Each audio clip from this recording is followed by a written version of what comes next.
have Ben in the house with us, and I'm very happy to welcome him back to the Noble Kava open mic. It'd be awesome. Please welcome Ben!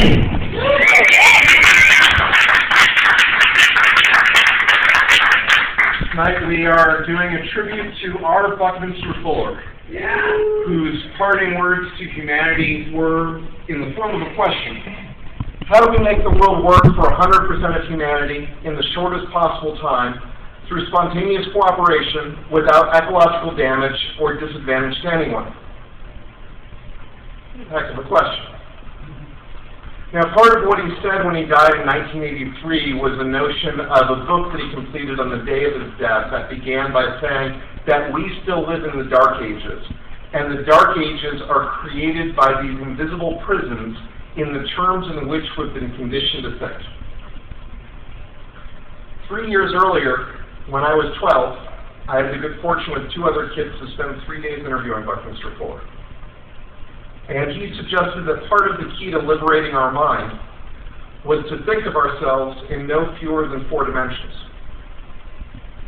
He suggested that if we think of ourselves as a reciprocating torus, which is a fancy word for like a donut shape, where the inside becomes the outside and the outside becomes the inside, that we can think of our human vessel as a reciprocating torus where perhaps our mind is guiding us on this path of our earth, our globe, and that the outside that we're in comes into our inside, which saturates through our mind, which recalibrates how we are navigating ourselves on spaceship Earth, and it's a continuous, ongoing, always operation.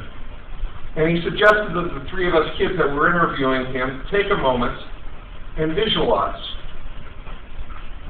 that we're in the center of this donut that's turning inside out on itself. And so sometimes when people say to me that I'm getting too heady or when I notice I'm too much in my head, I close my eyes and I get all the words out of my head by imagining that I'm in the center of this reciprocating torus, that I'm in the center of this blue or purple or green donut that is navigating around this earth, and then all of the ideas go out of my head and I get centered in the notion of Buckminster Fuller, who was a relentless optimist. Now, he played a game with us. I was the eldest, I was 12, the other 2 kids were 10 and 11. Rachel Myra, which you might hear occasionally, you might hear her on NPR, she was one of the other 2, and Jonathan Nesbitt was there. He's the son from the Monkees. So the 3 of us got to spend 3 days interviewing Buckminster Fuller, and I want a volunteer from the audience to play a little game that he played with us. Can I have a volunteer? That first hand that went up, please come on up. My name is Ben. Your name is? I'm Forrest. Pleased to meet you, Forrest. You come have a stand here, and we'll share this microphone. You can say something. What's up? So you can hear you. Yeah. That way. What I want you to do, Forrest, is to draw a circle on this. I'll take the cap off.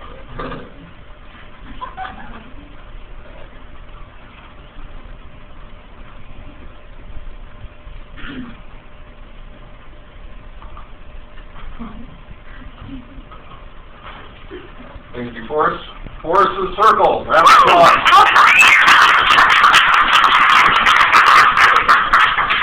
Forrest, how many circles did you draw on this piece of paperish thing? 1. Would you put a 1 in there, please? Yeah. Excellent. 1 circle. Forrest, before I do the Buckminster Fuller demonstration, do you like really bad jokes? Yeah. Pen to the tip of the pen? That makes it a felt tip marker?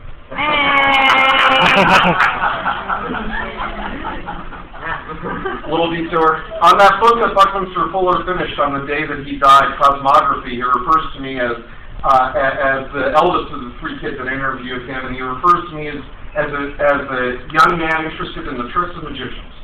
At the time, this was the type of magic that I was doing.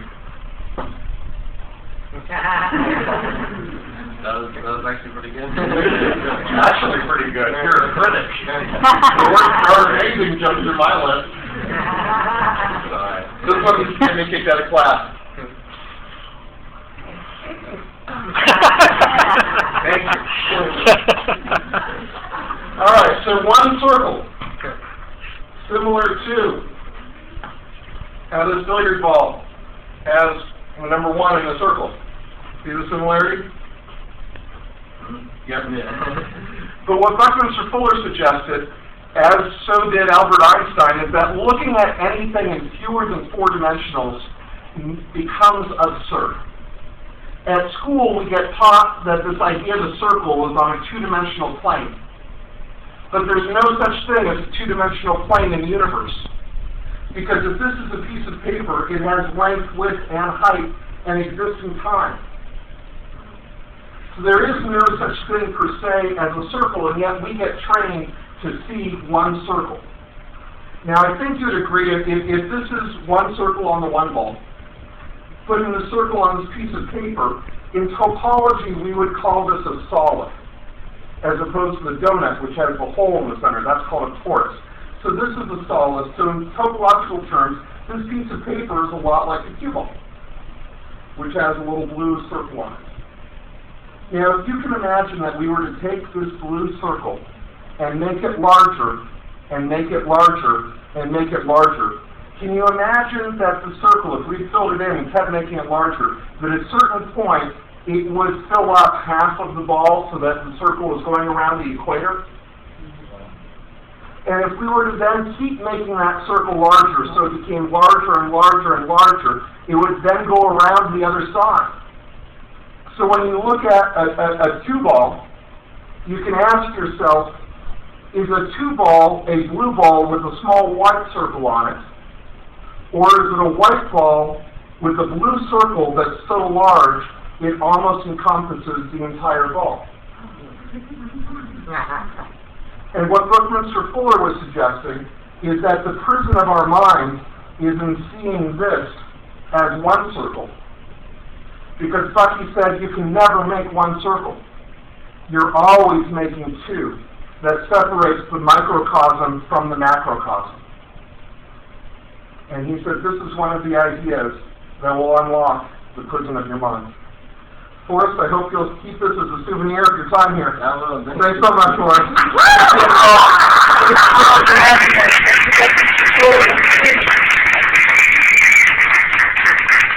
Keep it going for Ben. Yeah.